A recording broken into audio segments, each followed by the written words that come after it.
Hello, everyone. Welcome to Progressive HR Live. This is our season 3 year-end roundup, and we've got a great show for you today. So, a favorite or most interesting trend for 2024 for HR and people operations. So, I'm going to go ahead and introduce Geeta Kulkarni. She is the the humor coach and principal with the Humor Edge. How are you doing today, Geeta? Doing good. Thanks for having me again, Corinne. It's good to see you and good to see everyone else too. So I think this has come up a little bit because we forget to use all the power that we have on a daily basis. So I'm doing a lot of what I'd call like pulse points and reminding people of using humor and activating it into their workplace. So I think it's because, and I will say, I think a lot of this is happening because we are getting a lot more things on our plates. Everybody is, and this is just me observing and kind of taking empirically what I'm hearing from our client base. But I think the American workplace in general, we're seeing a lot of things happening. One is the advent of AI, people getting nervous about that, the notion of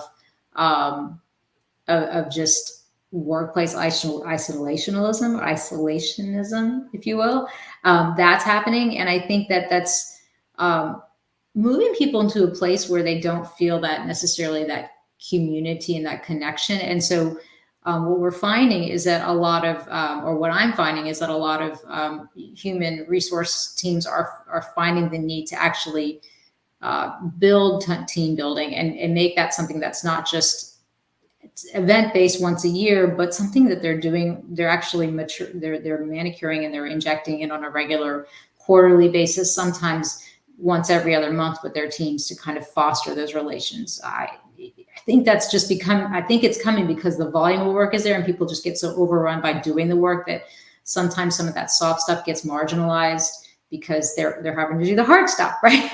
So things that I did is I started with a lot of women and giving them a karyotype as to what their humor style is, whether it's like a Kelly Ripa or a Tina Fey or an Aubrey Plaza, and what played well with them. And they loved it. People latched around that. And now I'm getting a lot of men who are like, can you do the same thing in the spirit of men? I want a rubric for men for humor. It's fascinating. So I don't know.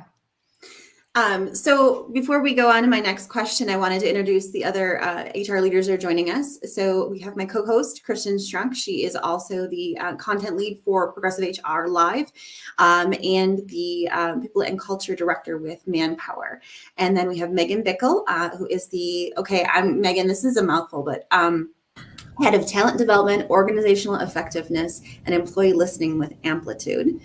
And then Marnie Robbins, who is the founder of VibeHR. So welcome, everybody. And also, what is your favorite trend? And if you haven't answered those already, I know that when I asked you the first question, there was a lot put in there. So what's your favorite trend? I'm assuming it's humor. But then also, what's on your plate for 2024? Yeah. I think that the male rubric for humor is on my plate. So for the men out there who are like, how do I practically use humor to kind of advance my workplace agenda, right? That's a big piece of work that I'm developing. And then another piece that I am developing is just kind of working with HR teams to kind of give different slants and prisms to how to use humor in their work. I think that's a fascinating area.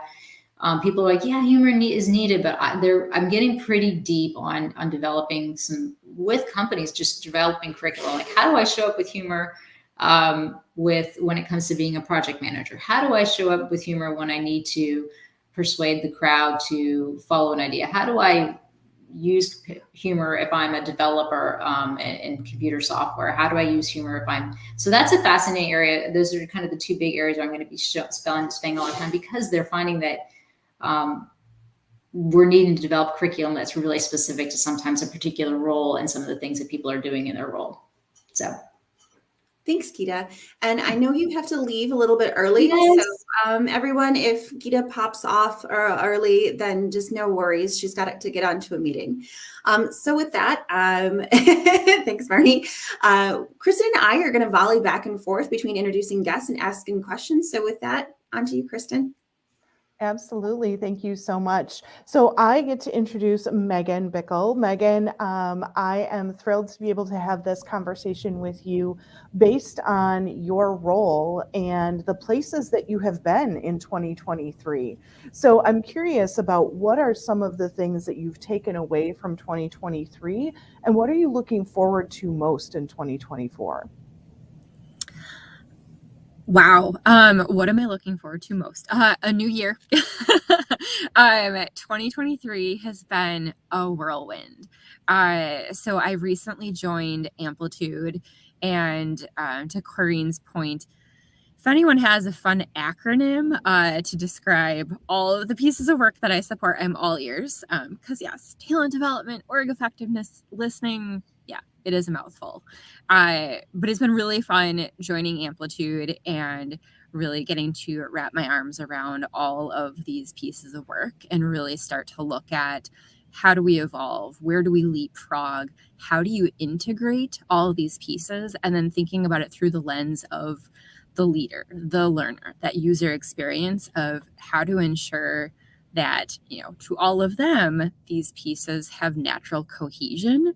So it doesn't feel like, okay, so once a year I do a performance review and then once a year I have a career conversation. It's helping teach that cadence and evolution, and hoping that employees feel that impact. So super excited about that work opportunity with Amplitude. So is that a trend that you see going forward, the opportunity to have those ongoing conversations rather than those one time a year conversations? Have you seen that as a building trend in human resources? Yes. And I honestly wish more we're looking at it through the lens of integration.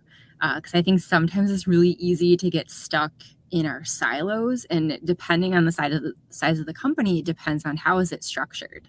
I've worked in some companies where performance management might be its own COE, versus leadership development, versus where the company might have it all bucketed as one. And I think when it's bucketed all as one, it really teaches you and forces you to kind of zoom in and out and look at things holistically, but then also through that perspective of, well, what's the natural rhythm? What's the cohesion? How do you connect the dots for your employees, for the company? How do you make it make sense? Yeah, no, that makes a lot of sense in terms of those regular conversations. And so as you get settled into your new role and continue to be visible in the HR leadership space, what are some of the things that you're planning either from a professional standpoint or a personal standpoint in 2024? I'm definitely excited about this transformation or reinvention in talent development and learning and development.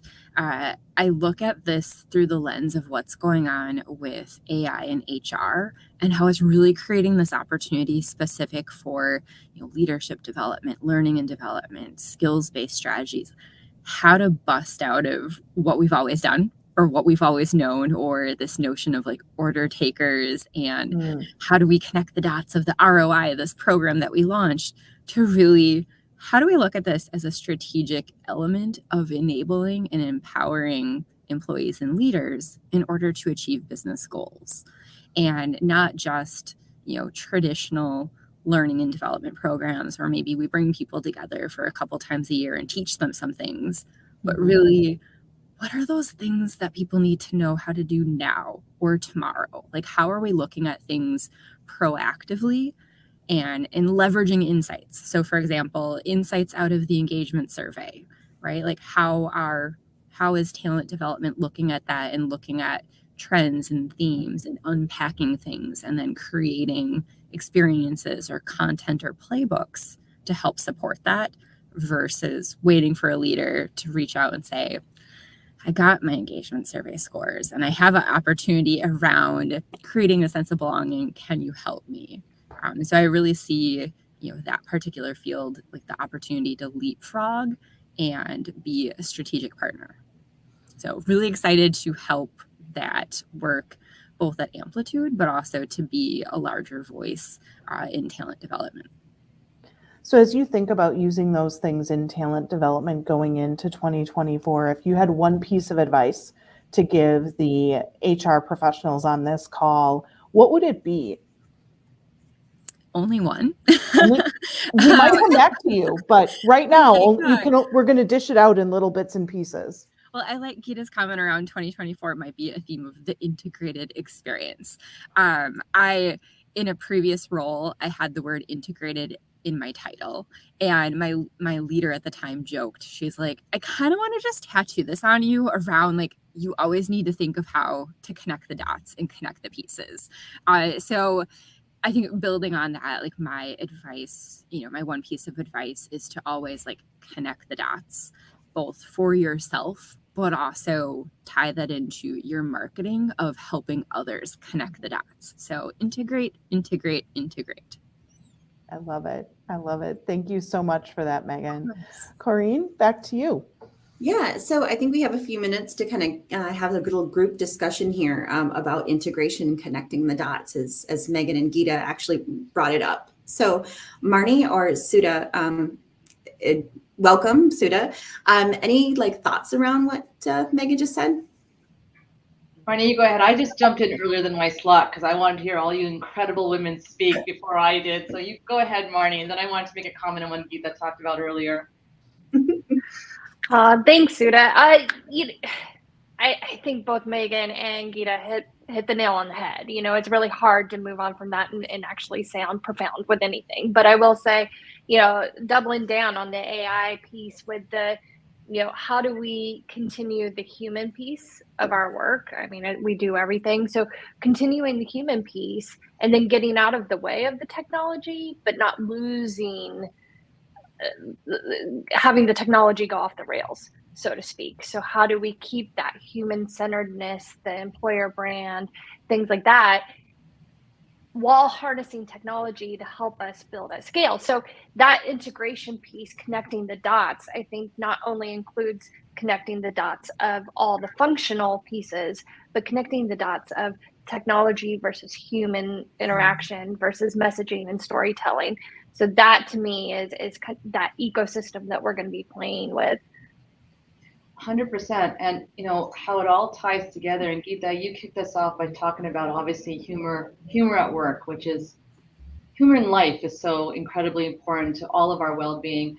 But what I find, and I'm sure we all find this as HR professionals and leaders, that there is an emotional labor that people in HR take on that nobody sees. We see it, we feel it, we felt it throughout our careers. We know our teams feel it. They felt it during the pandemic. They're still feeling it.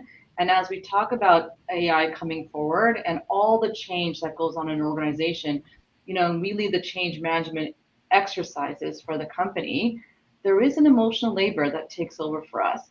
Nobody sees that, hey, I need to talk to someone conversation that your HR business partner has taken or their best friend in HR takes for them that helps guide the organization. Mm-hmm. And, while they're also navigating their own careers, we forget as HR employees, we are still employees of an organization, right? And so that HR for HR and that taking care of each other, of the emotional labor that we all put through, I think is really critical, as we, again, help navigate the business. So that's through humor, that's through empathy. And we know there's no really good humor without empathy. Otherwise, we're just making fun of each other and that's not nice, but we have to have all of that together. And I think that sometimes get lost. Yeah, no, I agree. And I've been out of corporate HR. So I've been a fractional corporate HR until about 2014. So you can say that I've been out of corporate HR for almost 10 years. And I still do feel that emotional drain, that emotional burnout. And not just because I'm empathetic or sympathetic to my friends. It's just, I feel it too, just everything going around. So, I think 100% HR for HR, big trend that's going into 2024.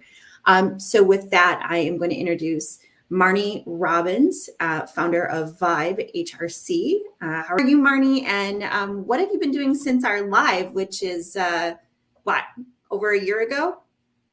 Yeah, that's what I was like, oh, wait, how long ago has it been? Well, okay, last time we spoke on Progressive HR Live I was employed. I was a corporate head of people and going through that world. And so since then I've opened up Vibe, and at Vibe I am really leaning into employee relations, culture coaching, consulting, etc. And one of the things that's happened over the years, I opened that up, and I think we all know how many hats we wear as HR officers and head of people. And so what I've done is really try to figure out, okay, but what is the problem statement that people really need from me at this time? And so some really neat things that have come up are like, I have the vibe check now, because companies are like, we've either gone through change management or a layoff. Now I need to understand what is going to engage and get our team performing. And so coming up with the vibe check, which is essentially a listening and employee engagement process, and coming up with a game plan and playbook together. So there's a lot of different services that are bubbling up to the surface, just based on conversations with the HR community at large, based on conversations with founders and CFOs and CEOs, and really understanding what it is that are keeping them up at night. So it's been fun, having a ton of fun with Vibe. So almost two years now. And so going into 2024, what's new? What's like on your list? Workshops, and speaking gigs. I think you're going to see a lot of in-person events, from me. I got a little taste at Disrupt HR in Austin a couple weeks ago. Ton of fun and awesome people. Like, just learned so much from the rest of the speakers and the crew there. And so I think you'll be seeing that quite a bit more. We also be seeing workshops specifically around intentional design around culture and engagement, and what listening tours look like, engagement around leadership teams and how they're establishing meaningful relationships. How do we go through conversations, or how do we mend our relationships when things go wrong? And so those are the things that we're going to be looking into for 2024. And bye, Gita. Bye, Gita. Hands on it. What is your fave trend, or you're most interested in for 2024? Yeah, I think you can't escape it, right? It's the AI, piece of it. And the way that I'm looking at the AI trend as of right now is the movement from experimentation in AI to operationalizing that AI into the workplace. So we had a ton of fun in 2023 of saying, okay, how do we use ChatGPT, throw some performance feedback questions or some employee communications in there to see what pops up and really enhance that area of the business. But I think moving into 2024, you're going to see a lot of HR teams focusing in on, okay, what technology is out there that maybe has more proprietary AI data science that's embedded in that, being able to control that input and the output. Like, what does that mean for my organization? How is it actually working within the flow of our business outside of experimentation? And then beyond that, what does that mean for our people strategy? What does our brand voice look like in conjunction with AI? What does our culture look like? What integrity do we need to establish? What are our brand guidelines that we need to establish within the use of that AI? And are we keeping our central core message? And so I think there's not only operationalizing it, but a lot of due diligence that's going to be added to that, which means a lot of training and a lot of curiosity and a lot of, just a lot of intense research that goes more from the, I'm going to dabble in this from a personal skill standpoint to, no, this is a strategic lever that we need to focus in on in 2024. And you and I had that long phone conversation about this. Yeah. And one of the things that I wanted to bring up is that if I love LinkedIn, but they don't always get it right. So in their big ideas for 2024, they said that the hype off of Gen AI will die down in 2024. And I 100%, 1000% disagree with that. I think, to your point, we've just got so much more to be curious about, and there's levels of curiosity too. Like we've got people like Tim Whitley and Alex Kuchev and Laz Rinzum, and that are just like on the cutting edge of everything, and they've got everything that's new, and they're like deep into it. And then we have ourselves, and we're just really working with the use cases for HR. And then we have other executives that are like ChatGPT. Oh yeah, I've heard of that. And there's some people that haven't even heard of it yet. So no, it's not going down in 2024. What do you guys think about that? No, I absolutely agree. Yeah. I don't think the use of that is going to decrease. And as we get more skilled, and I think Marnie brought up a really good point, that there's going to be all of these things that organizations need to think about how they use it. And unfortunately, I think some of us are not going to know that we have to think about that until we stumble into something, right? And it's going to cause somebody to go, wait a second, we probably need to ... And so I think there's going to be a ton of learning that we're going to take away. And I think from a conversation standpoint, communities like this, where we can share the, hey, here's what I tripped on when I did this, you probably want to watch out for that, or it's going to be really helpful for those of us just getting into it. Yeah, I think it's important for HR professionals to ensure that they're in the conversation and at the table as they talk with the leadership teams of what this impact will be on the organization. Again, we're going to lead the change efforts, right? We're always ahead of that. And if we're not in the conversation, then decisions will be made without our knowledge. And that's never a good thing, right? So we have to have input because it is a strategic decision for the organization. Regardless of what business you're in, Gen AI is going to affect everyone's business. Whether it's controlling labor costs, whether it's how we work differently. I'm not a fan of any kind of Gen AI replacing a person by any means. I think it's important to use the technology to be more efficient, so you can work on the stuff that you really want to work on. Like that admin stuff that an AI bot can do, let it do it, and then so we can focus on the strategic stuff. So learn it to use it to your advantage and be in that conversation, I think, is critical. Megan, did you want to add anything with that before we go on to introducing Sudha and her thoughts? Yeah, I think just to double click, it really highlights the importance of having conversations like this, the authenticity around, Kristin's statement around, here's what I tripped over, or just being able to talk.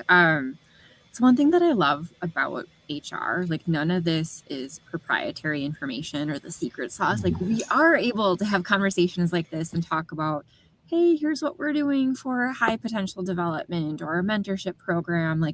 What are you doing, or what would you advise?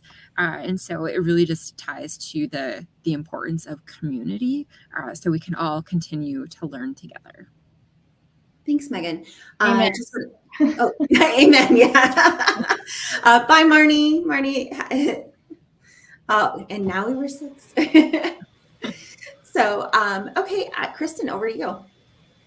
So I would like to introduce Sudha. Sudha is the CHRO of Teranet and has been extremely involved and engaged with the HR community. And so, here at work, we have some unionized workforces in our employment across Canada. So we've been dealing with labor negotiations that have landed well this year and going into some new ones next year. So the mood, I think, in North America or even globally with the unionized workforce, I think, has changed in the last couple of years. So working towards that, we've also launched a 3-year organizational strategy, which we presented to the organization. So a lot of work went into that. And I'm happy to say, I'm proud to say that, again, as the HR leader at the table, influencing, helping to direct that strategy and develop that strategy. So having that seat at the table is so critical. And I know everyone knows that, but it's so great, when you have it and you can help cascade that strategy throughout the organization. Yeah, no, and I think you called out a couple of really interesting things. And to your earlier comment about the emotional heavy lifting that happens in the HR space, and then the personal things that we go through that we have to figure out a way to handle as we are helping others handle either their personal changes or the things that are going on in their personal lives. I think we come back to this sense of community, like Megan mentioned, where we do have the opportunity to help each other and support each other. And then the other to be really around that strategic vision of the organization. And so I'm curious, as you're sitting at the table and you're thinking about that 3-year strategic vision, what are some of the things you're calling out specifically to your business leaders that they might not have thought about from a human resources trend, or some things that they might need to be aware of? So look, regardless of what business you're in, everything happens through people, right? So whatever your business strategy is, your talent strategy has to tie right into that. So, and every leader has an HR component to their job, right? They're not HR experts, but they do have an HR component. So what I'm bringing to them is, I'm going to use the word gaps, but that sounds bad. They're not gaps. They're feeders into the strategy. So if this is what we're going to do we have the talent to do it? And are we going to grow that talent? Are you going to grow or are you going to buy? There's got to be a combination, right? So whether you're growing or whether you're buying, how does that tie into our DEI and B strategy? Because, that is part of our culture as well. So keeping all of that in mind, and our talent strategy, what skill gaps do we have? What does workforce planning look like? We have generations of employees in our organization. Some are going to retire soon. Lucky them, they're going to retire soon. So have we built that knowledge within? Because we have folks that have been here that have tribal knowledge, because they've been here for so long, and that's not written in a how-to-do book. So it's filling in those gaps of succession, workforce planning, and tying it into our D&I strategy for the organization. That is what we talk about with the talent strategy. That's amazing, and connecting. And again, we're back to the integration. It's all integration, right? Integration. Yep. Yeah, it's all integration. We keep coming back. We keep coming back. Yeah. So as you think about those things in 2024, what are some of the things that you're really excited about for the human resources function in 2024? So developing the leaders on how they're engaging, how they're connecting with their employees, that's going to be our big double down this year, because at the end of the day, they're the ones accountable for the people of this organization in what they're bringing forward. And so we've got a lot of great people here. We want to keep them. We want to make sure that they're engaged. They can be their best selves and their true selves at work. And that means developing leaders so they can create the psychological safe space for people to thrive. And I know that sounds like, oh, isn't everybody doing that? And I think we all are. But I think in difficult times, it's getting back to the basics, which is really solid leadership and people management. Yeah, I think that's a great way to summarize it. And I'm curious, Mindy and Russell and Megan and Corinne, when you think about the conversation around getting back to the basics, sometimes we do get distracted by some of those really great things. So what are some of the basics that you would additionally recommend that we get back to? New hire onboarding. I was just having this conversation yesterday. Selfishly, I get to redesign it at Amplitude next year, which I'm so excited about. And I was having the conversation of, talent acquisition spends a lot of time and money to woo candidates. Come join us. We're great. You'll love it here. And then what do? Usually day 1 or day 2, it's death by PowerPoint in a remote first experience, talking about here's your benefits, here's your IT security training, like all that stuff. And then we just kind of dump them into the work versus how can we hold their hand and still continue to foster that sense of excitement? Because as we know, during those first, couple months, employees are still kind of assessing, like, did I make the right decision, right? It's it's like dating. You said yes, like, okay, I guess we're going steady. Are they still, putting on a nice shirt, or did we move to like the sloppy phase? So I think that's a key area that often gets forgotten about or gets put to the back of the burner. So really tying to a company's strategy around what does their forecasting look like for hiring new employees, and rethinking, amid new ways of working, like what is that experience when somebody first joins us? You know what, Megan, it's so true what you're saying, because, as the employer, we're on probation too, right? We think about the employee coming in and their typical 3-month probation. So are we. So, we've had all of this effort into recruiting the perfect candidate. So let's give them the best experience as well, and make sure that, because they're testing us too. Right. They're deciding, like, do I like it here? Should I go back to where I came? Or did I get bamboozled during the interview process? Yeah. Great point. I think tying off of that, some of the basics is also just about communication and alignment. And how are we communicating the strategic vision and making sure, do we actually have one? And have we articulated that really well beyond our leadership team down to the individual contributor? Do they understand how they're bringing value every day? Do they understand what are the expectations for me, and what does success look like? And being able to feel that they're a part of something greater. And then how are we making sure that we're all in the same boat, and that we're all using the right tools at the right time to be able to row in the same direction towards that strategic vision? I think that level of alignment and healthy communication, I think, is one of the basics that I'm seeing that we really need to fine tune and get better at. Mindy, one of the things that we're doing with our strategic vision that we launched earlier this year, or actually last year, January. So this year still seems like a lifetime ago, but January, is that we've had regular town halls on the progress and the update.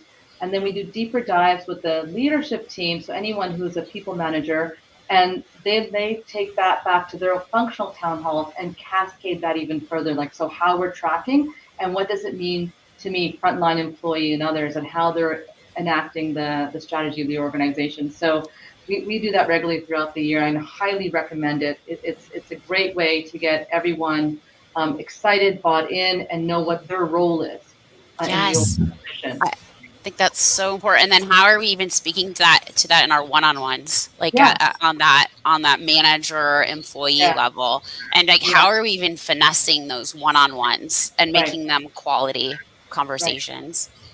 It's great. Yeah. Russell, you wanted to say something? Thanks, Mindy and Sudha. No, I appreciate the whole conversation. I think that organizations really need to understand their mission, vision, and values, and be able to talk about that in any type of regular, normal conversation. One of the things that I see is that organizations don't really talk about that. Some believe that people understand it, and that folks made a decision to work in the organization because they are aligned with the mission, vision, and values. But I think all parts of the organization need to know why they're there. I think you all have talked about how does one demonstrate their commitment to the organization? How does the organization demonstrate to the employees that they can support their success? And then need to talk about what does that success mean? Organizational success, individual success. Are those two things aligned will drive the organization, and it's a fantastic synergy if the organization can do that correctly. Yeah. For me, back to basics. Marnie and I have talked about this, and I believe I've talked with you all. Employee communications, especially around benefits and wellness, and with the whole benefits and perks and everything for the whole person. So, basics in the sense of that, employee communications and open enrollment and benefits, but like moving into more of the 2024 aspect is really tailoring it to the whole person and being inclusive. With that, we're going to move on to introducing Russell Davis. So Russell Davis is the Chief People Officer with Revolution Entertainment Services. So Russell, how are you doing? And what have you been doing since we last talked? I think I know. Yeah. So I'm doing much better. We're organizationally, we're really relieved. These the SAG-AFTRA and WGA strikes are the longest in history, and I've been through 3 in the past. So this was just long, and it was pretty devastating all across the board. We all organizations that had a connection to the entertainment industry lost significant staff. We had about a 35% turnover rate for us, and it was pretty devastating. So the downstream effects of what happens to organizations that are connected with the entertainment industry were significant, but we're really happy that the decisions have been made. We're moving forward, and we're looking forward to 2024. So that's my big thing. Looking forward to 2024 and how we can get back to developing our teams and connecting with our clients in the best way possible. Really, really interested for 2024 trends for HR. My trends are all about the supervisor. And I think Sudha had talked about this as well. We need to be engaged in deep, specific, ongoing training for our supervisors so that we can develop leaders, not just people who are in charge of other people who are finishing tasks. So we need to focus on engagement, communication standards, and expectation setting. I think that if we can do that as an organization, we can get back to this human aspect. I've seen kind of 3 things happening. We went from kind of some programming issues with our organization to COVID-19, just horror. Then we went into the strike. And so we've had 3 or 4 years of just significant impact on the person. And I think it had also been discussed that human resource people are people as well. So we're going through those same traumas. And we need to be able to understand how the impact of everything that's happening in the organization and in the world is impacting us so that we can continue to provide good service. So I think that we need to have our supervisors understand what the organizational expectations are around role modeling positive behavior. Expectation, and I think there are 4 critical areas: expectation setting, organizational culture support, understanding multicultural, multi-generational workplaces, which is folks are having some difficulty with, and communication effectiveness. So people need to understand how to speak with and engage with others. What can I talk about? What can I, there was a conversation earlier about humor in the workplace. I know people are really engaged in humor in the workplace, and I see the negative impacts of that because they're not sure what is appropriate for what group. And especially when we're looking at multi-generational workplaces, there's comments that folks just never make from different groups, and there are comments that folks make all the time from others. And we need to figure out how to normalize that so that folks understand what's okay and what's not. So if we can work on expectation setting, organizational culture support, understanding multi-generational, multicultural workplaces, and help folks develop a communication strategy that is a genuine, authentic, and appropriate, I think that we're going to be good in 2024. You nailed it, Russell. You nailed it. I hear a lot of empathy and care in there. Yeah, which we need, which everybody needs, regardless of whether we had a pandemic or not. Everybody needs it. It just brought it all to light how much we were really thirsty and hungry for it. From the pandemic to social justice to all of it, it just brought to the forefront what everyone has been craving for. Yeah, and it's hard. Yeah. And it's across all generations. I we like to split all the generations up, and in certain aspects you can split them up, but everybody wants care. Everybody wants attention. Everybody wants to feel that they matter and that what their work and they value. So we hear about Gen Zs, we say in Canada, Gen Zs that want flexibility. I'm like, I'm a Gen X. I want flexibility. Like everybody wants flexibility.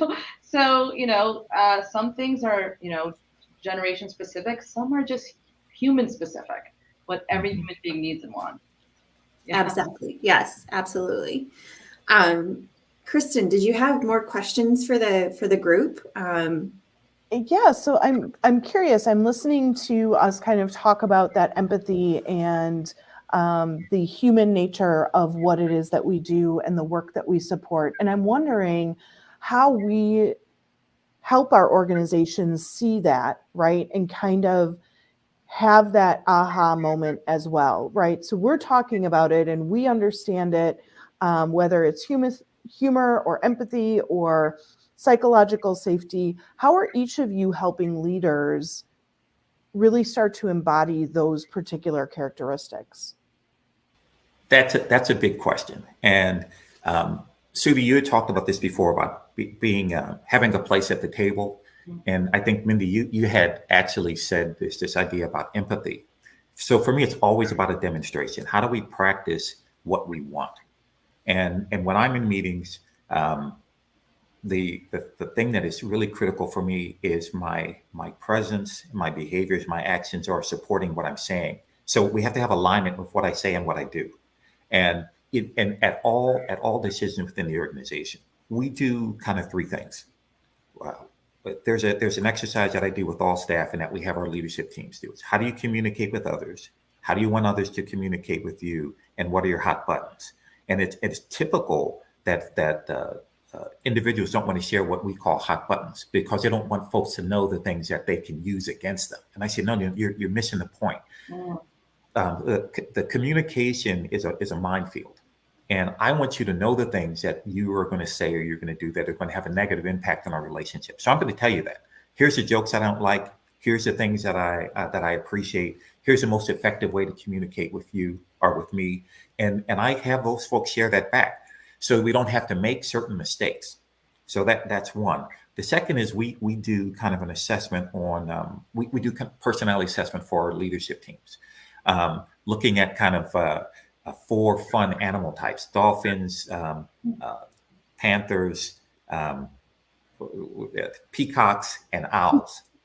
And when we're able to talk about that, people have sets in their minds about, well, here's what a panther is. They're always aggressive. They're always. And so I like it when folks use that word. They're always something. I said, no human being is always. We move through different personality types to try to get what we want, to try to get the outcomes that we're looking for. If you overuse a specific style, that's a detriment. So what we want to do is help folks understand that we have different personality types that we use so that we can get the outcomes that we're looking for. How do we do that? And then the other thing is we practice this idea of patience, which is very difficult often in the workplace. We want folks to know right now. We want folks to be successful now. We want folks to do the right thing right now or to do the job perfectly right now. And we say, hey, you have to be patient, which means that you have to engage your staff and helping them understand what the expectations are and what does it look like? What are your expectations? We help our leadership team understand that their staff aren't mind readers. And that is so difficult sometimes because they should know what to do. And I'm like, how would they know that? So we have those conversations out loud, and it's been very helpful. I agree with all of that. And I love the animal reference and that we're not one thing all the time, right? And we move through that. And, I think, Russell, Mindy, Kristin, can you agree with me that everything is based on the trusted relationship that you have with your team, right? That you've built so you can give them that feedback and you can have the managerial courage and the courage to tell them, how they can lead differently or better and bring that inspiration or what they need to do with their teams. And that's always built on trust. So when your colleague knows, hey, Sudha's telling me this because her intent is to help me be better, then everything flows okay from there, right? So, the same, I will take the feedback back from my colleagues as well on what I could do differently or better or whatever. So I think it's really based on the trusted relationship that you have to say, hey, how do you think that meeting went? Oh, I thought it was great. No, it didn't go so well. Let me tell you what I heard and saw, what other people heard and saw. You might want to, and here's how you could approach that differently. But again, it's coming from a place of positive intent, from support, so they know that my role is to help them be better leaders. Mm-hmm. Yeah, I love that. Mindy, did you have something? I was just going to echo kind of what Sudha and Russell said. I mean, when we're going back to our conversation about the basics, that trust is so important and being able to have space for each other to be human. Like, we're gonna mess up, and we're gonna mess up together. And how do we give space to talk through that in a safe way, to acknowledge, and then also like move forward, and how do we use that to become stronger and better, and be able to work together in a healthier way. Yeah. And I love that. And I'll display that vulnerability as well. I'm the first to raise up my hand and saying, I'm not the most financially inclined. I can run a P&L. I've done that for 20 years. But I'll walk over to my CFO's office. Well, I don't understand what they said in that meeting. Can you explain it to me again? Like Sesame Street it for me. And then he'll break it down Sesame Street style, and I got it. So that's his expertise, and I will never have it fully, and he'll never have my expertise. So I'll break down things for him as well. And sharing that, I think, is important. I actually have a question for Russell, if I may. Knowing off of a long strike. In our Manitoba province of Manitoba, that business, we had a strike, not as long as the one that you went through, and it's all resolved now. But I'm curious as what strategies you put in to build back the trust, because at the end of the day, no one was getting divorced, right? We all want to move back into the same house together, and so certainly our good faith practice of negotiation and making sure that no values were ever lost because we knew we were all moving back in the same house together. Given the length that your teams are off, how did you build that back? That's a great question. We're in the process of building that back now. One of the things that we did while we were into it was we started talking with our staff teams about the impact. And we said, here's what we want to do as an organization. Here's what we are going to do as the leadership team. It was a week into the strike, and our senior leadership team and senior staff took 25% pay cuts. So we told folks that we were all going to be impacted. But we also didn't pretend that the salary gaps were the same. So the impact, so we said, here's what we're doing for our senior team, and then here's what we're going to start doing for those staff members who are at certain levels financially. We telescoped that, we told folks up front. And our intention was that our staff members who were going to be impacted the most negatively because they were not making as much money as others would be the least impacted. So we told folks that. So that was one.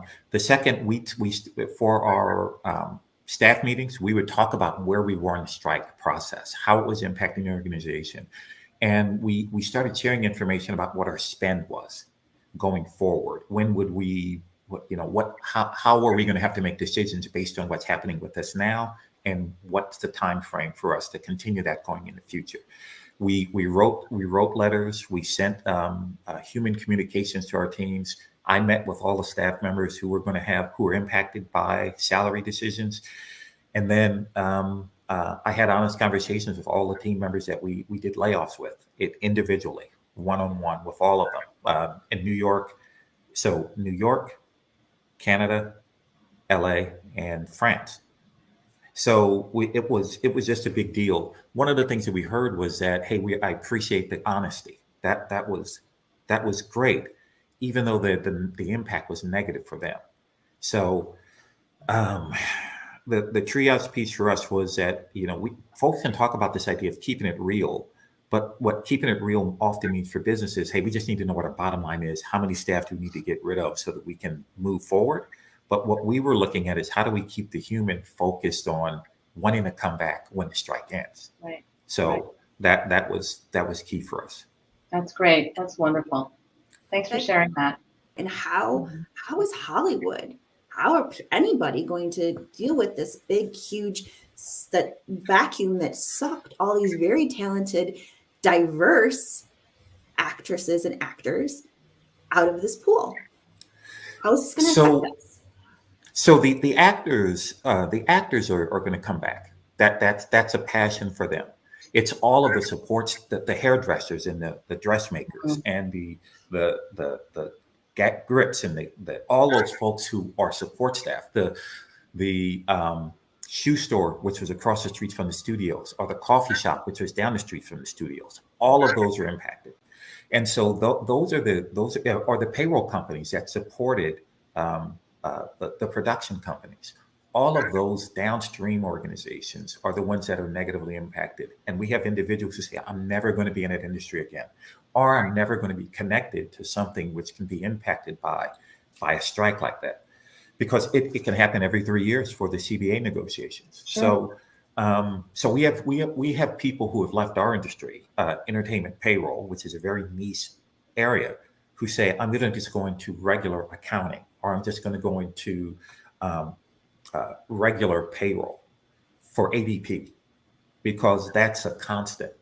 So it's we're not sure how it's going to impact us, but we won't know until the second quarter of 2024. Over to you, Kristin. Yeah, no, thank you so much. That there's so many different directions I want to go, and so many different things that are happening. You'll see me almost taking my personal notes in the comment section about the things that are standing out to me. So, it might appear that it's for the audience, but it's really my own personal tracker for what I'm walking away with. Yeah, but I appreciate that, because I'm adding those to the comments for everybody to see. I like the little synopsises after the summaries after everyone speaks. I appreciate that. And so as we really start to think about what we're looking at for 2024, I think there's a couple of trends that we've really hit on that are really coming across as summaries for us, and some highlights that we're seeing. But there's a couple of things that I've been reading about that we haven't necessarily talked about. And before we get into our next guest, I'd really like to dive into a little bit about this concept of how are we asking people to return to work or return to the office. And I want to just spend a couple minutes here before we move on to our next guest. But what I really want to do is kind of think about, what are we hearing? What are our organizations doing? And Mindy, I'd like to start with you, if you're confident enough to jump into the fray on this conversation. But what are you hearing and experiencing around this return to the office? It's so unique for the different companies too. You see different leaders and founders that are kind of making mandates. I mean, it's still kind of a mix. I feel like it's always kind of been a mix, and it's like people trying to figure out truly what is working best for us. I think the organizations that are doing it in a really thoughtful way, and like with a human-centered design approach, where they're really going to their employees and their workforce and truly trying to understand their workforce and who are they and what are their roles and how do we work best together. And most likely it's a combination of working together in person and also being at home. A hybrid situation, I feel, is more of the preferred, if you're able to, if you're an industry, right, that can do that as well. But I think the main theme is, how are we being able to create autonomy, flexibility when possible, and also hearing from our employees and designing with them in mind. Mm-hmm. No, those are great points. Russell, how about you? What are you hearing, and what's your experience been in this conversation? Yeah, I think Mindy's 100% correct. That part of the idea is about the industry. We almost never have developers on site. So we don't think about their work as something that needs to be overseen or supervised at one location.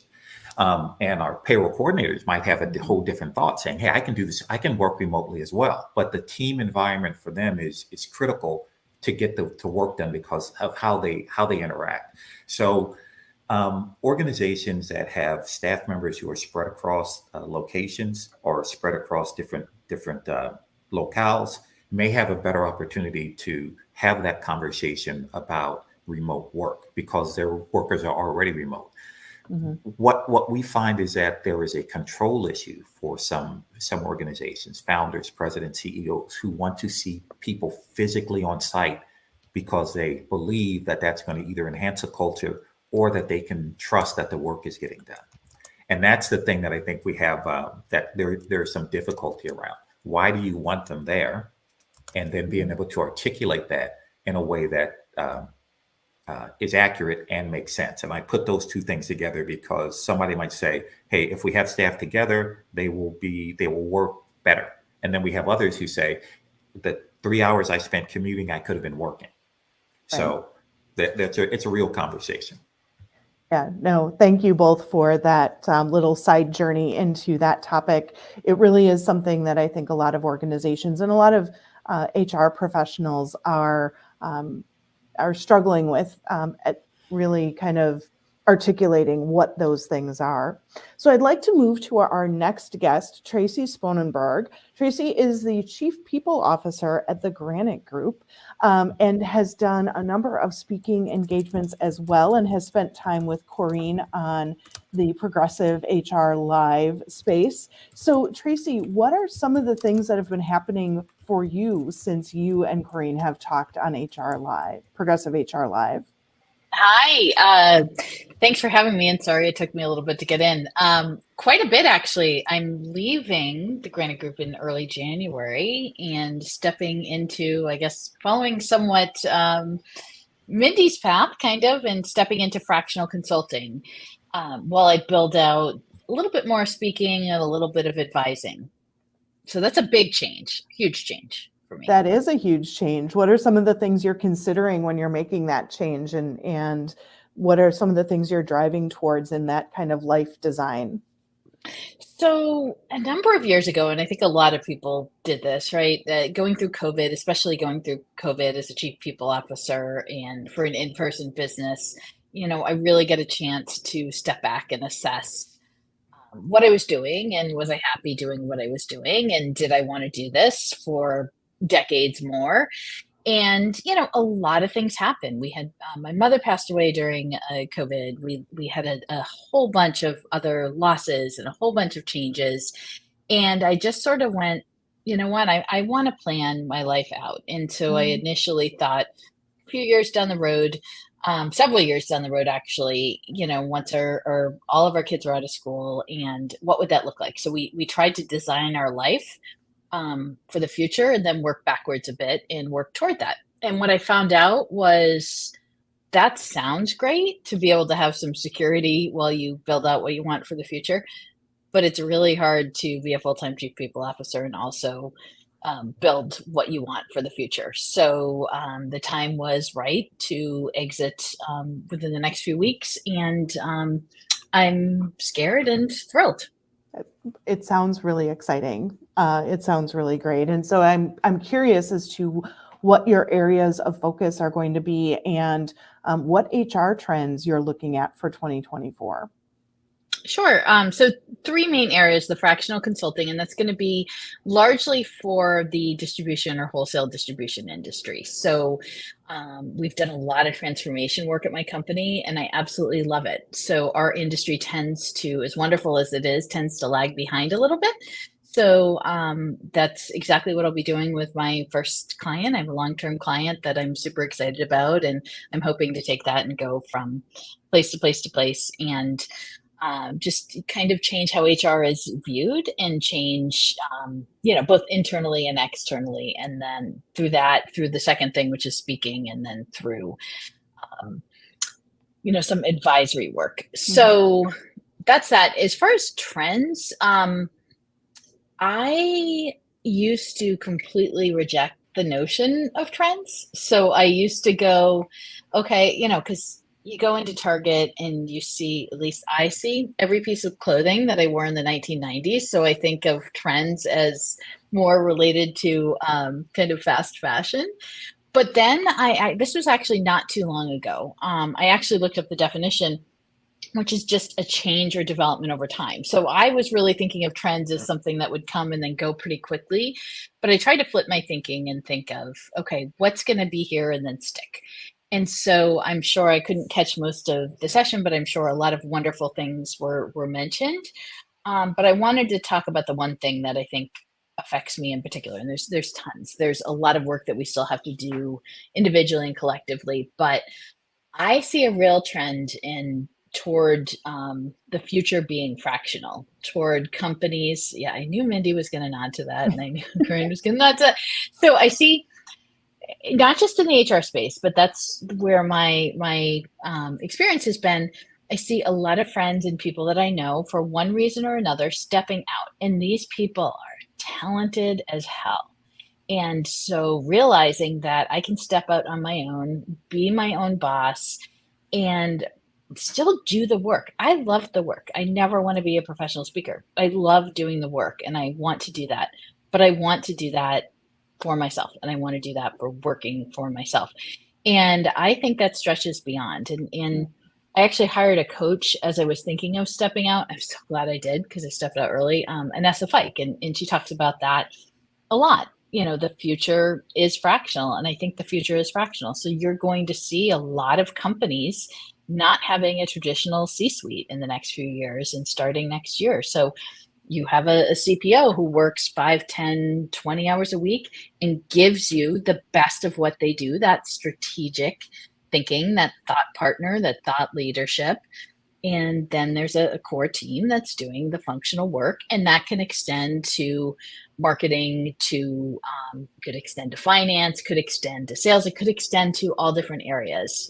And as a fractional consultant, I will likely have, more than one company as a client.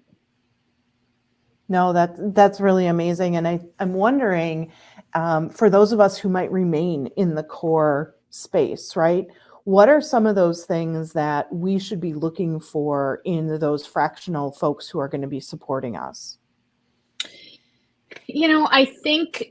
I think for me so far, my entry has been through CEOs. So that's something that I'd love to hear Mindy's experience in jumping through HR. But I think the way I look at that, if I were going to bring in a partner, I'd look for somebody who could fill in the gaps. And oftentimes, if you have a team that's either come up from within the company or maybe has spent their career in functional HR, like I have, it's sort of hard to pull up sometimes. And sometimes you don't know what you don't know. And I've been there in my career before. And so I think you want someone who can fill in those gaps. You want someone who can put together a people strategy, who can, tell you how to connect that to the business strategy, because we see often that that's really difficult for some people. For some people it's not, but for some people that's really hard. That's a great insight. And I will toss the question over to Mindy then. So Mindy, what should we be looking for if we're in the organization and we're going out and we're searching for that support? Hi, Mindy. Hey, Tracie. It's so good to be here, first of all. Thank you. I love that we're both like fractional people together. I'm sure Karine had that in mind when she was thinking of her vision for this. I think when we're looking for kind of that fractional expertise, it's like, what have I not yet experienced? I often find that in the small, medium businesses I'm working in, they have young HR head of people or HR directors, and they have an executive team that may have a mix of experiences, but maybe hasn't worked with a strategic HR person, and they're about to go through something, or they're about to start to think about what's next, and that HR person is advocating for themselves. They're raising their hand and saying, hey, I need some help.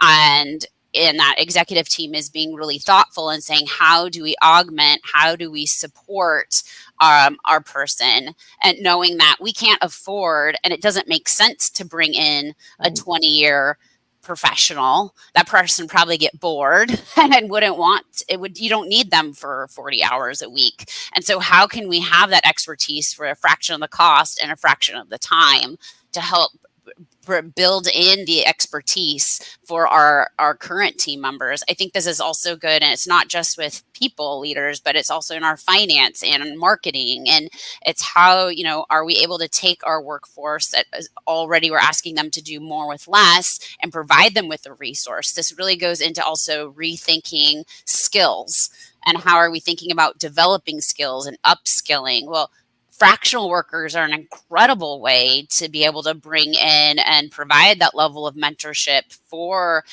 team members, to be able to do some job shadowing even, and be able to have coaching. That's a great. I could keep talking, but I'm just learning. I'm actually not doing it yet. I'm not doing it till January, so I'm just I set it up quick.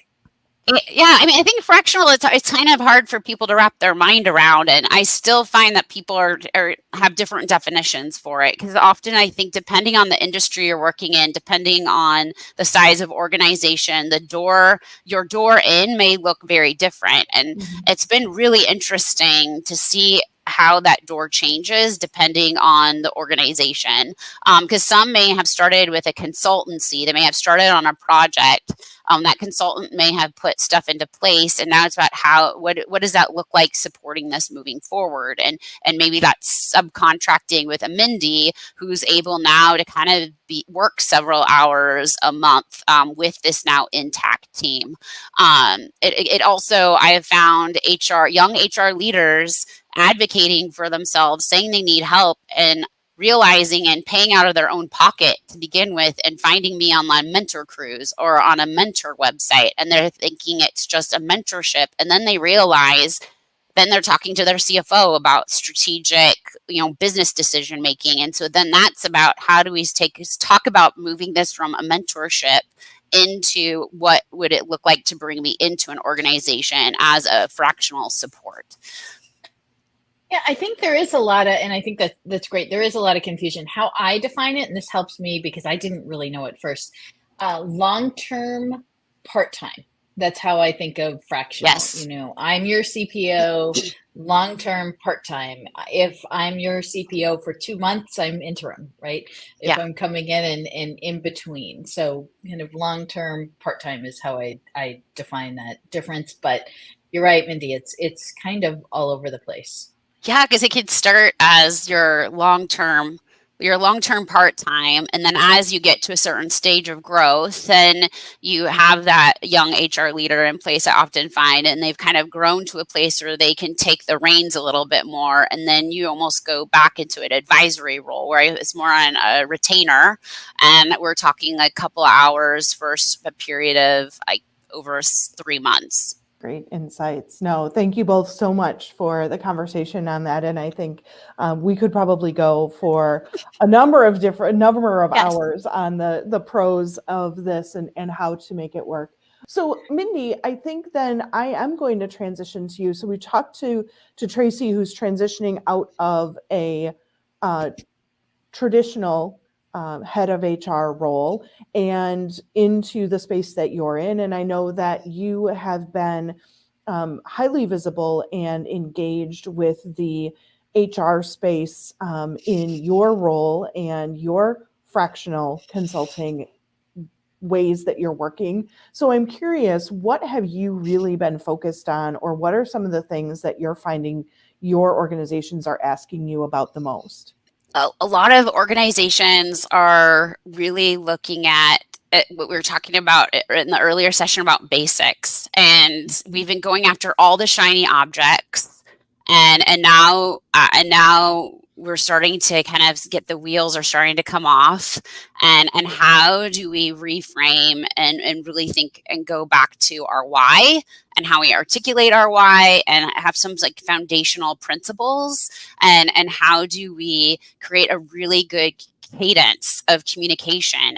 How are we making sure the right conversations are happening at the right time? How are we equipping our managers with the right capabilities and the right coaching to feel like they can be successful, often because they were promoted too early without the concept of onboarding or ramping people into new roles, because things are just been moving so quick. And so often it's kind of like help us, Mindy, kind of take a step back and really understand our current state and really create thoughtfulness and a cadence in how we do things. I also think it's about really realizing after working with me, they're like, wow, we only thought of HR as activities, and we placed HR on the island of misfit toys. And how do we build that bridge back to the business? And how do we support taking HR off that island and putting them into the strategic planning and really starting to shift from activities to the outcomes, then how they drive the strategic initiatives of the organization. Mm-hmm.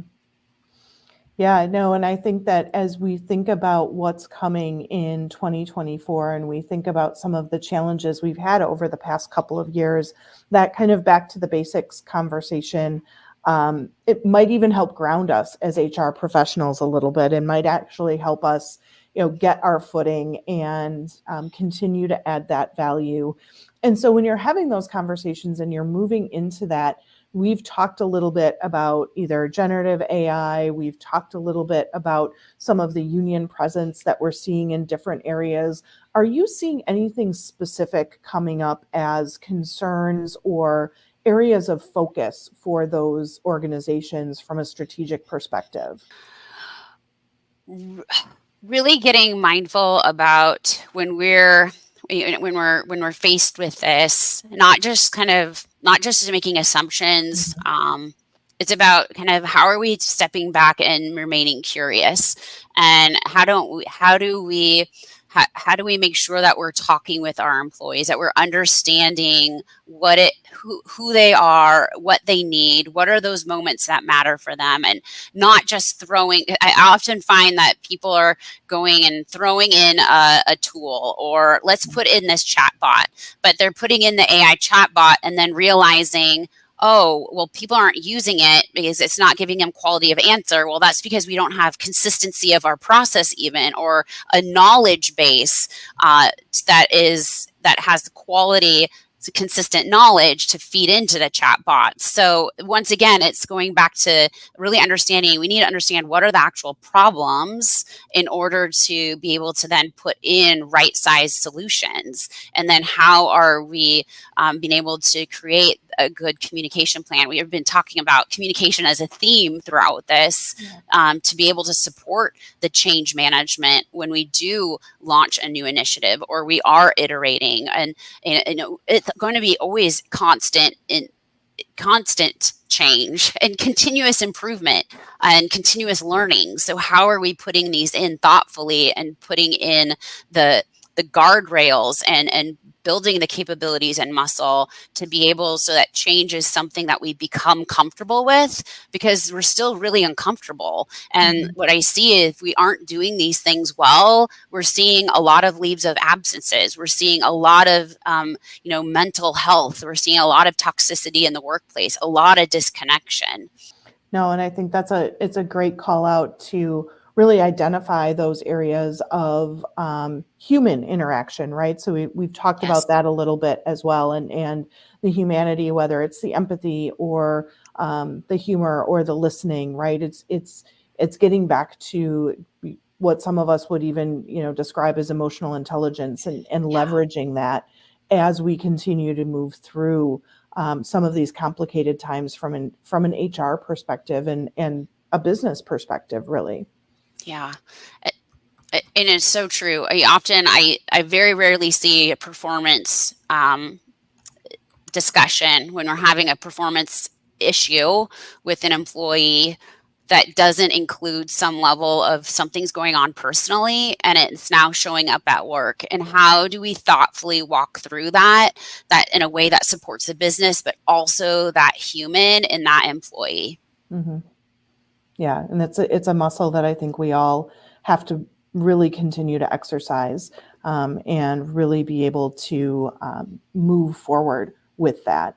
And we'll be able to kind of work through and remind ourselves and each other how that should look and what we should be doing with that. No, I love that part of the conversation. And Tracie, I'm sure that's one of the things that as you make your transition will be kind of top of mind for you, as well as bringing in that human element to those conversations. Yeah, and I've been on the receiving end of that conversation myself, and I think, and that was due to burnout. And to Mindy's point, there's almost and it all worked out. It was a very caring conversation and with my CEO, but there's almost always something. And often managers aren't necessarily prepared, and I know with my company, and I'm sure with Mindy's companies, and But this isn't the case in our industry. Everywhere, managers, people are going to their managers for these kinds of things. It used to be managers, at least, and it still is in our industry a little bit, go talk to HR about anything, potentially even dealing with any kind of emotion. You frown a little bit, you get sent to HR. And that's not the way it is, right? So having managers understand, how to be a good human and how to interact with their people, and that people have lives outside of work that they do bring into work, and we have to take that into account. Yeah, and handling that in the right way takes a skill. And we kind of got circling back into the conversation of training our managers and our leaders and getting back to those basics. So really, really great conversation. Great conversation. I was wondering, do any of you have any questions for the audience that you'd like to ask? I'd love to know what going into 2024, and maybe you covered this because I could only attend for part of it, but what are they most concerned about? There is not a lot of HR, and this is again why I love the fractional model so much, is because there is not enough human resources professionals for employees. If you think about it, it used to be 1 to 100. And if you had 2 to 100, you were doing pretty good. But HR carries a lot. We carry a lot, and we have so much more expertise. And even with, the innovations and the of Gen AI, we still have a lot, and we do need more support. And so fractional model is a great model for that, but also for the executive suite and for company CEOs to understand that you need to have more HR professionals if you are going to run a good company. I think it's so poignant that you say that, right? You see all this research that's showing, okay, we have greater technology, but if it's not implemented in a thoughtful way, you may actually be burdening yourself and slowing you down. We have all the great technology, but yet we don't see a lot of productivity change in businesses. There's still, why is productivity flat? We should be seeing it increase, get better. With the technology advances, we should be able to do more with less in a healthy way. And we're just not seeing it. We're seeing greater unwellness, greater toxicity, greater mental health issues, and no change in productivity. And so it feels like we're burning out our people while not really even seeing a difference. So something has to give. And I would say fractional and of course other things. It's not the pill, it's not the solve all, but could be one of those ways to give room for a shift. Yeah, exactly. Go ahead, Debbie. Oh, I was going to ask that. It's been really wonderful watching you all as a audience member. So thank you, Green, first of all, for figuring out how to get me on this side of the virtual stage.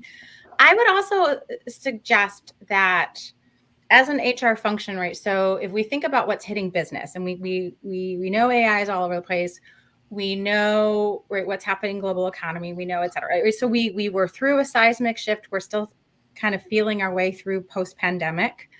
HR has not recovered from that, right? So we were already burnt out as a function.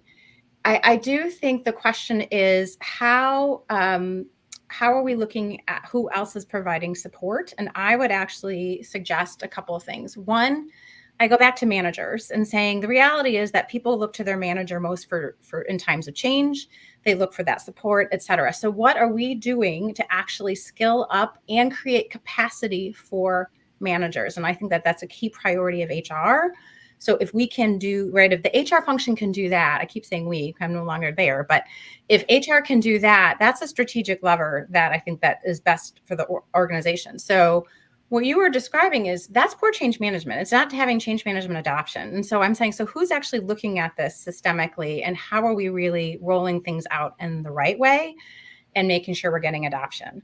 So I do think that is also another place. Often, change management support sits in HR, and when it does, so how are we looking at that piece and not just putting change on top of change? So regulate, trying to manage and navigate the change and make sure it's sticking, et cetera. So and then the other thing is, so for example, with AI, the company I was last with, where I was a CTO, is looking to say, how can we bring in generative AI and actually support our frontline managers, right? So how are we looking at that intersection of AI and, just-in-time pragmatic coaching, or just-in-time policy review, or just-in-time, et cetera, opportunities. So I think there's wonderful spaces with HR and AI and managers that we can actually look at and really accelerate that can help, again, manager capability and capacity.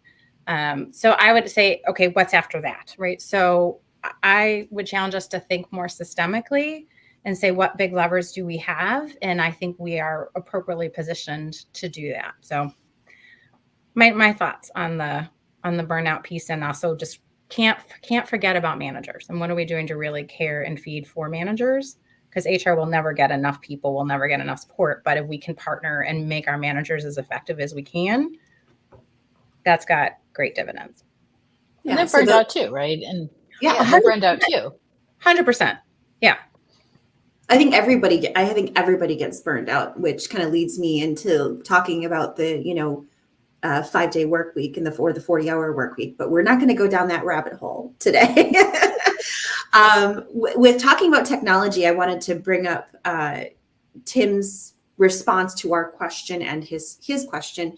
So what keeps me up at night? Are we going to fall so far behind with our technologies and processes that it's impossible to catch up?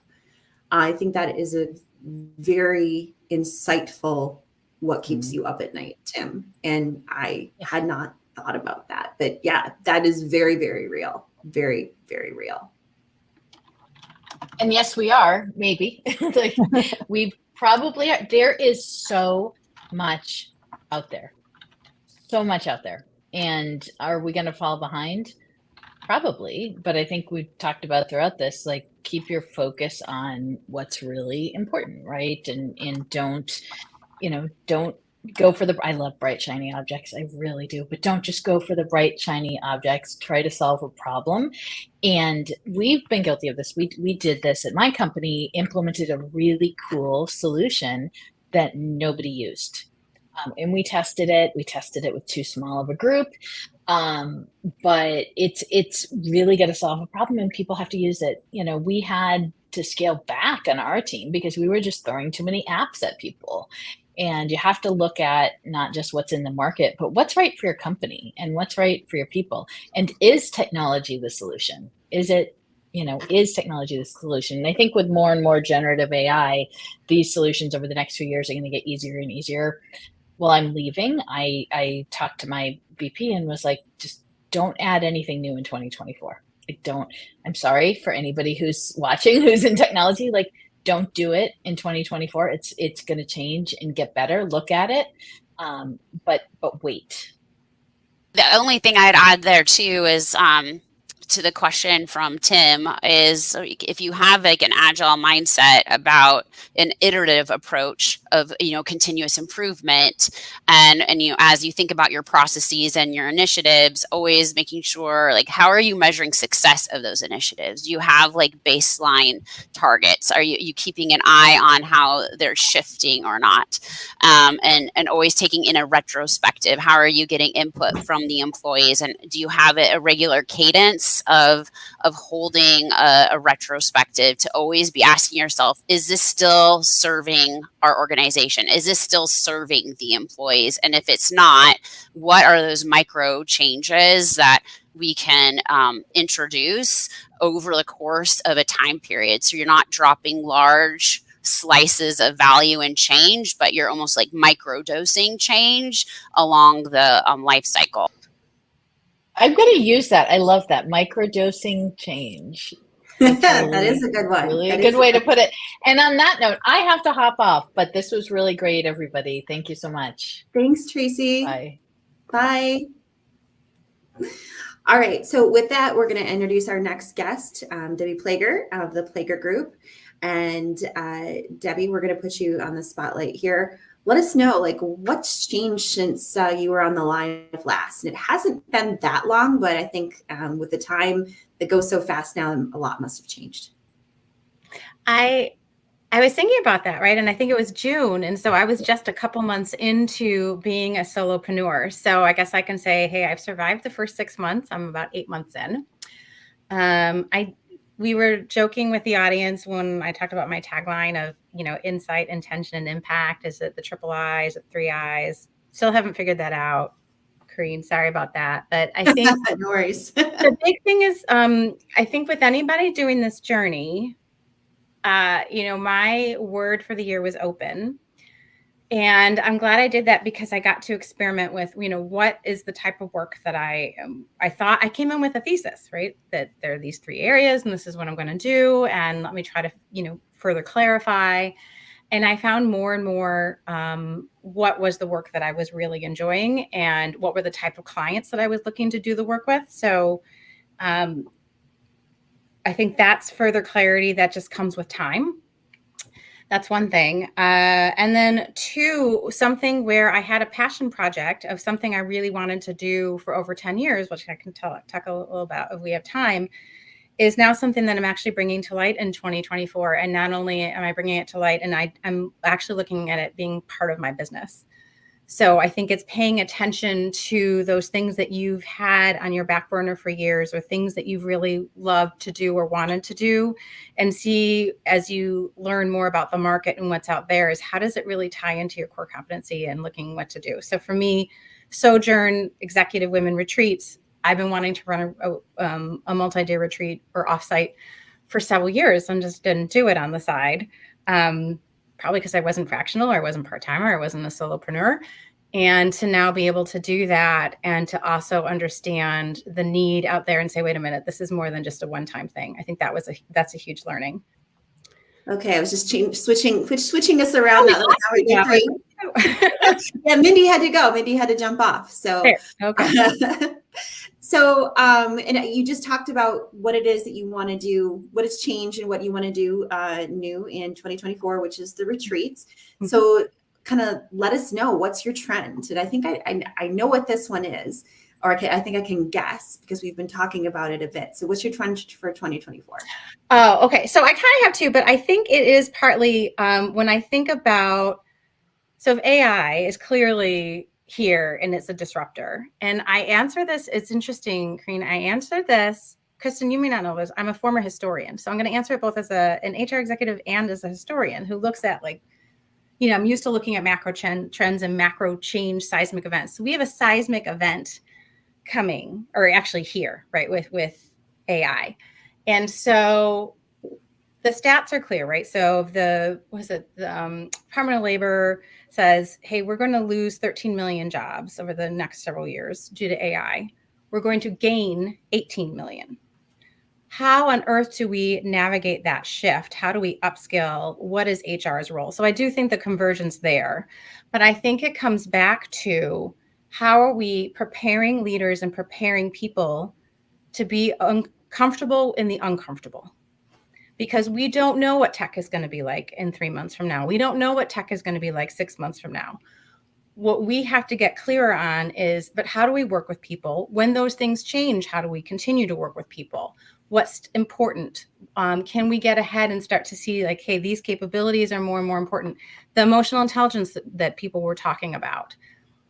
How managers relate to people, how we relate to each other. So the work and how we do our work may change, but if we are continually in community and working with people fractionally, full-time, gig, part-time, it requires the human connections to be stronger and more resilient and more flexible. So I think about, what is HR space in that ahead and preparing the organization. So we have to look at ourselves first and saying, how is HR becoming more agile? How is HR becoming more flexible? How is HR becoming more comfortable with the uncomfortable? And then how are we leading and role modeling and supporting the way for the organization? So I might be with everybody else because I've only joined in for the last, 40 minutes or so. I think it's the convergence of those 2. And then I do think particularly around just that role of manager, and just saying, I think the trend is, how do we really double down and support people leading differently And that really, for me, the place I start is like the executive team, right? So how is the executive team leading differently? How is the executive team leading more vulnerably? How is the executive team getting more comfortable with uncomfortable and not having all the information? But I think that does throughout the organization. So I don't have anything that's more earth shattering than that, Karine. I don't know if that's, I'm guessing that I am just adding another one. And she's like, oh, and someone else for AI. Well, I think it's a systemic thing is what I would say. I think it's all earth shattering. I think that to Tracie's point, we haven't really necessarily paid that much attention to trends because of, every year every company puts out like Mercer and McKinsey and AHR, and they put out trends reports, and we kind of look at them and we say, seems like it was last year. But this year, I do believe is completely different because there's lots of different things that aren't completely and 100% new or have like this more human focus to it.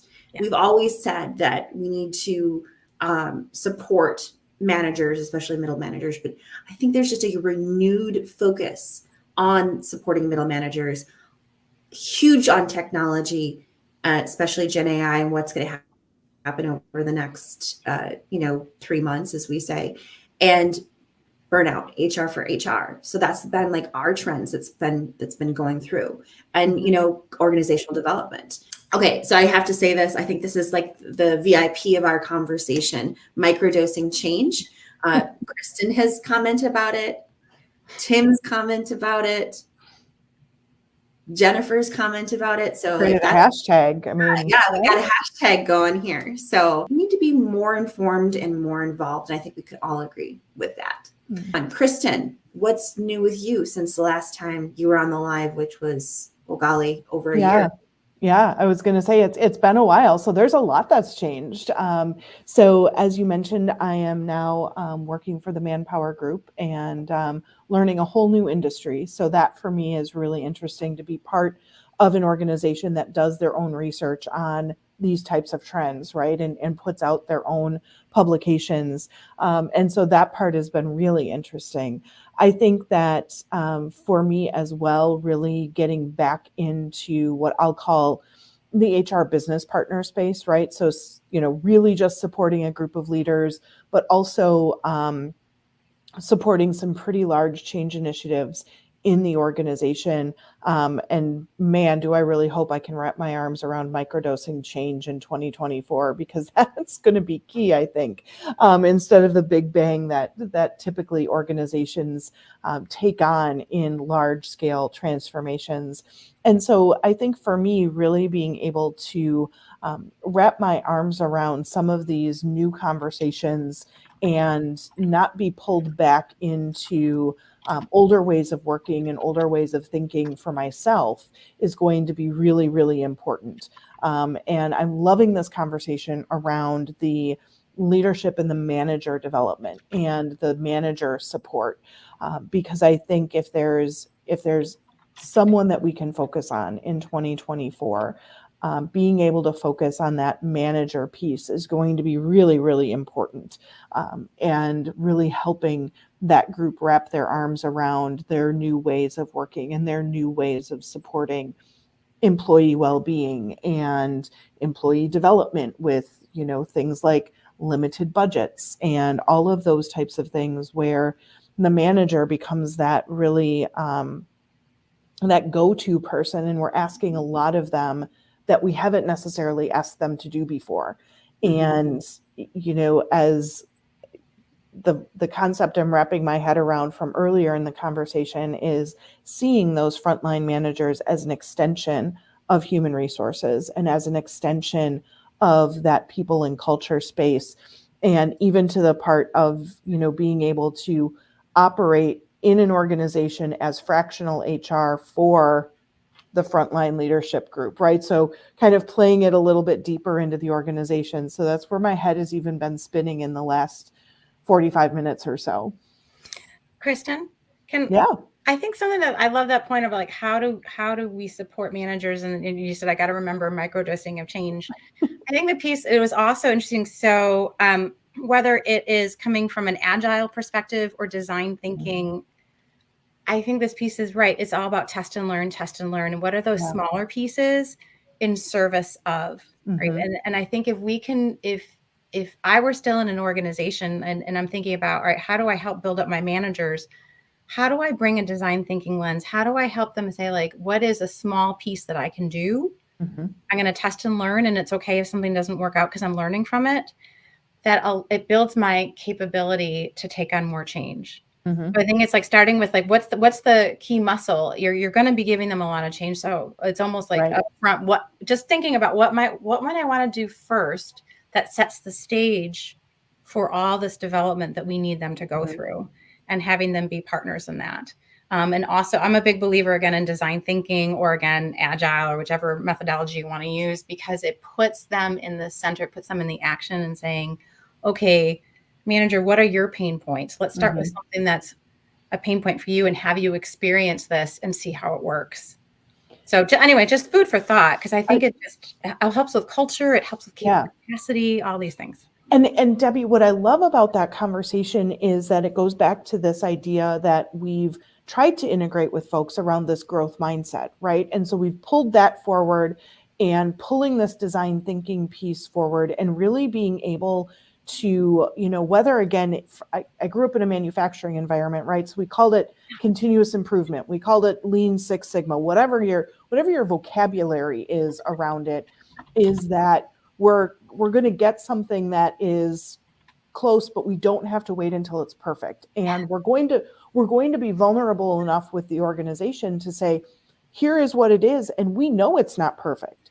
Please find the ways in which it's not perfect and it's not 100% supporting what you asked us for. And then let's redesign and reintroduce. And I think that it's also one of the things that's been the most challenging for my team to kind of wrap their arms around. I'm really working. I had a mentor, someone that I worked with previously at Harley Davidson, who really kind of drilled in that progress versus perfection mindset, and really that concept of saying we are never going to be 100% right. And I think it ties back to what we've just been talking about. Technology is always going to change. The human condition, we all know from the past 3 years, is always going to change.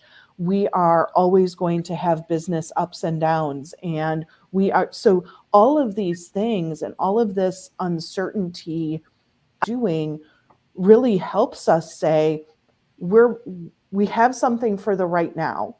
And it might not be 100%, but let's build the rest of it together. And then as we evolve and we continue to talk about it in an evolutionary way, it does, to your point, it starts to drop those microdoses of saying, we are always going to evolve. We are always going to get better. We are always going to continue to learn. And I go back even to, my college days, and we talked about a learning organization, right? And so you start to tie all these concepts together. It's the old is new again, and all of these things, right? But you really do start to think about those things and saying, yeah, this is how it all comes to life, right? This is how it's all not theory anymore. Yeah. It kind of reminds me of the when I would talk with some of my clients, internally or externally, about org design. And I said, my favorite thing is the 70-100 rule. And they're like, what is that? And I was like, we got 70% of the design figured out, but we're 100% aligned as a leadership team, because the amount of time and effort it's going to take us to get from 70 to 80 or 80 to 100, the business needs are going to change. Something else is going to break. So let's go in and be committed to learning. We'll get it up faster. We'll learn and we'll get better results more quickly. So I think I love the tie to growth mindset. I love how I think this frame of, again, whether it's TQM, whether it's Six Sigma, whether it's design thinking or Agile, it creates the playbook where learning organization, growth mindset actually comes to life, right? Excuse me, I have some guests who have shown up in, this is the challenge of working in an office environment, but I have Santa Claus and Elf from the movie who have stopped by my office to visit. And I believe that. Oh, sure you do. Yeah, come on. Yeah, now you have to, right? So wave to the people. You're on a LinkedIn Live. Everybody say hi. Yep. So this is the holiday here at Manpower Group. Thanks for letting me. Please. I'm glad you're being nice. Absolutely. You're on the nice list, Kristin. Can we microdoses change the elf? I love that. Microdosing change. That's what this is microdosing change. Absolutely. And so I think that that's part of the evolution of what we're doing from an HR perspective is going back to basics, right? You don't get more basic than Santa and elf. You don't get more basic than that. The things I miss being out on my own, right? I'm working on recovery here. I don't even know where to go from that. Well, I don't know if you saw that you were talking about something, and by far it was not funny. It was very interesting, and I smiled really big because I saw Santa go by in the mirror or in the window, and I was like, "Oh my gosh!" And I was like, "Make attention," and then they show up your office. Oh my goodness! And this is why some of that, solarpreneurship, Debbie. I'm sorry, you don't have Santa or elf. I don't know what to say. You can where's the photobombing opportunity? Oh, yes. No, I was hoping that they would sing something. Next time, we're really going to have to ramp them up. So Corrine will pick the date next year. We might lead with them next year.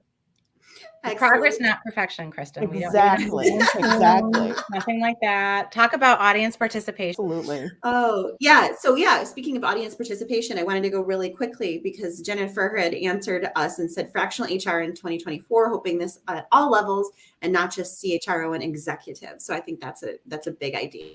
So thanks, Jennifer. And so with that, we're going to kind of wind down here and just some real quick housekeeping end of the year items. So Progressive HR Live is back in January with our January guest, Tim Whitley. Tim's been on the live for the whole 2 hours today. So thank you, Tim. Tim's a director of HR technology with Oklahoma State University, and he's also the HR tech wizard. So we're going to be starting off January strong with the HR tech wizard. And then I wanted to say thank you so much to the audience for joining us today. And thank you so much to my guests, all 10 of you. You were fantastic and so much great conversation. I really appreciate you. And I want to say happy holidays to everybody. And if we don't talk until the new year, then have a wonderful new year as well. Kristin, Debbie, anything you want to say to our audience as we wrap up? I just want to say for those of you that are thinking about whether it's fractional, whether you're like me and ready to take the leap and become a solopreneur, to believe in yourself and what happens when you take a growth mindset, right? So when you have beliefs, instead of going from a mindset of scarcity, thinking about a mindset of abundance, of what is possible. So I would just say, pay attention to what you love, pay attention to the need out there, right? There's that Ikigai Venn diagram. What do you love? What are you good at? What the world needs, what they'll pay for.